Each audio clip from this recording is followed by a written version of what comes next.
So this is going to be another movie review. This one's called Blazing Stewardesses, 1975.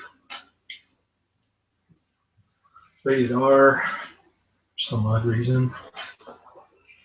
There's not that much nudity in it. Trying to find out how long it is. Anyway, it's also known as Texas Layover, Cat House, Cat Girls, The Great Truck Robbery, and Up Like a Shot. So people give this one bad ratings. It's supposed to be a comedy western, I guess. It's rated R. Released June 1975, 95 minutes runtime. There we go. Starring Yvonne Carlo, also known as Lily Munster. She plays Honey Morgan. And then Robert Livingston, the Lone Ranger himself, stars as Ben Brewster.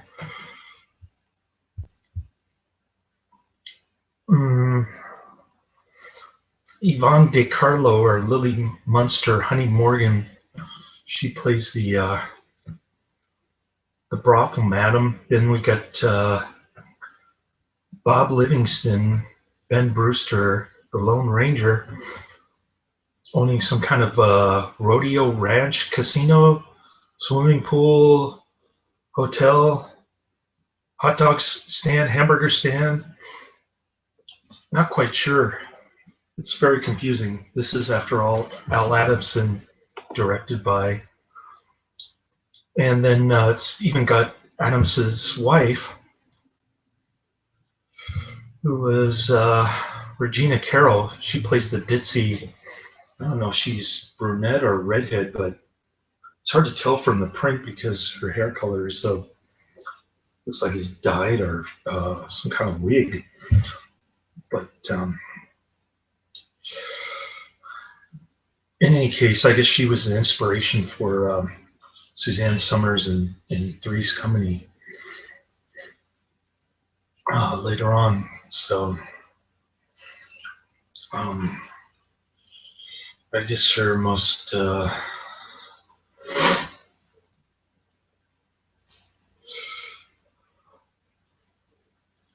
well, she doesn't. Yeah, she's kind of.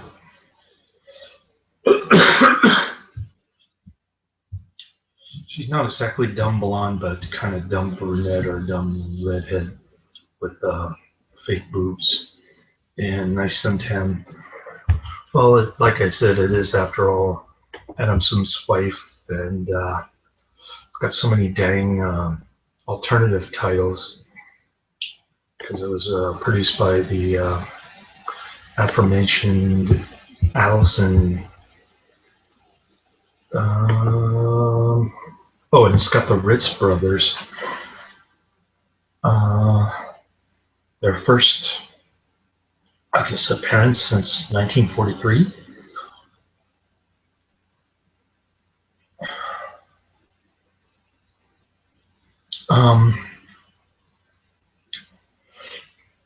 The Three Stooges were supposed to be in it, but I guess Mo Howard died before production began, so they used the Ritz brothers.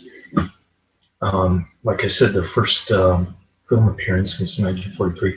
I found that they were unfunny. Like I said, a lot of people hate this movie. It's in the bottom 5% of the bottom 100 films. And it gets a 1.9 rating on IMDb. Basically, it's about these three stewardesses, kind of a mix between, I guess, Airplane and Three's Company and some of those old Western serials, like Lone Ranger, for instance. So it's supposed to be homage to the 1939 serial Bob Livingston as the Lone Ranger rides again. It's low budget. It was made for $70,000, which was a lot of money back in the '70s, but not much compared to most of the Hollywood crap that was being produced at that time. I don't even know what other movies came out in 1975, but or who won the Oscar for 1975, and um, so they cranked out a lot of drive-in theater type movies like this back then on a cheap. Um, like I said, I didn't think it was as bad as people thought it was. You gotta consider the cheese factor from Al Adamson. That's what makes all of his movies so good. So I give it 3 out of 5 stars. It's basically about these three comely ladies: the blonde, the brunette, and the black lady. They're air stewardesses, and the big joke is that the Union pilots get drunk, which wasn't very funny. Um, the music in this is horrific, by the way. I mean, when Lily Monsters starts singing, it is just god awful terrible, and that's part of the reason why you should like this movie, because it's so bad that it's somewhat good. I wouldn't say great movie, but it does have that Ed Wood touch to it. And then all of a sudden you get into this retro 40s type serial music with masked men or guys with black ski masks on horses stealing some casino equipment. And then the Ritz brothers are trying to find a job at this ranch place, Lone Ranger's Ranch. I don't know if it's supposed to be in Las Vegas or Georgia, but one of the songs in the film, when there's like a veterans parade that just comes out of nowhere. The editing is very sloppy in this one, by the way. I don't think it was intentional, but it looks like a Godard flick in a way, kind of choppy. You know, Godard did the same thing in 1960 with the choppy editing. But yeah, it's got that low budget feel to it, and well, it's Al Adamson. After all, he probably didn't spend too much time in the editing room, or too much time filming, for that matter. His wife is a pretty bad actress. She was in the great Dracula versus Frankenstein, which I love. Actually, I love that movie more than this one. I gave that one 5 out of 5 stars, but not a big fan of the Western serial, so I couldn't really get into it. The jokes weren't funny. I don't think I laughed a single time, except for when Lily Munster was singing. That was terrible and completely inane. So these three stewardesses decide to go to the ranch. Lily Munster hires them as prostitutes for like one day. They're tired of these drunk old cowboys trying to put a cum on.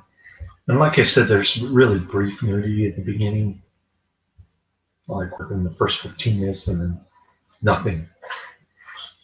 There's no cursing or swearing, so this probably could have gotten a PG-13 if it was made like 15 years later or something. But in any case,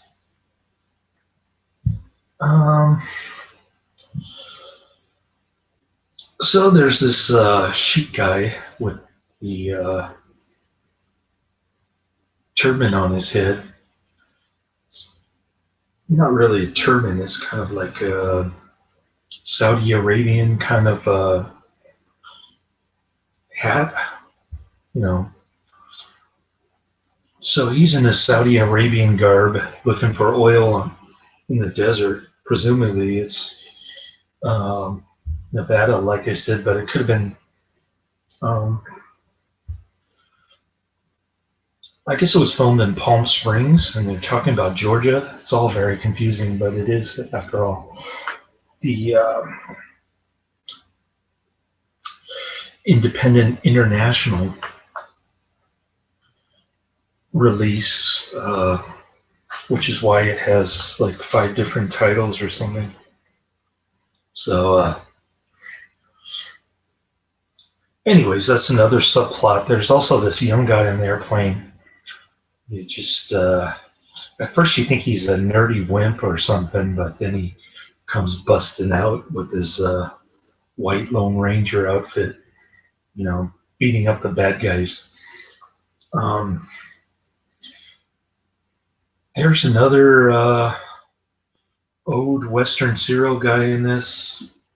I'm not familiar with him at all, but he's kind of, it's been a lot of TV shows.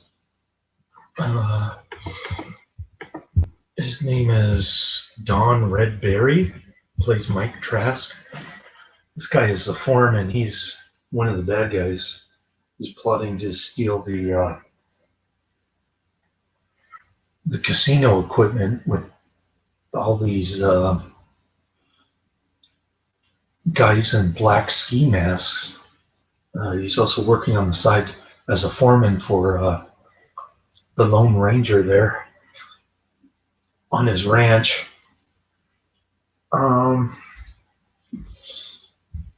So the Lone Ranger and Lily Munster kind of got a little platonic friendship going there.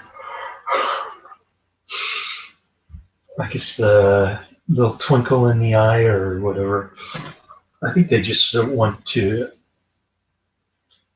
cash in on each other's business more than, getting each other's pants. But in any case, I wouldn't say that was terrible. There's a pretty good car explosion in this one.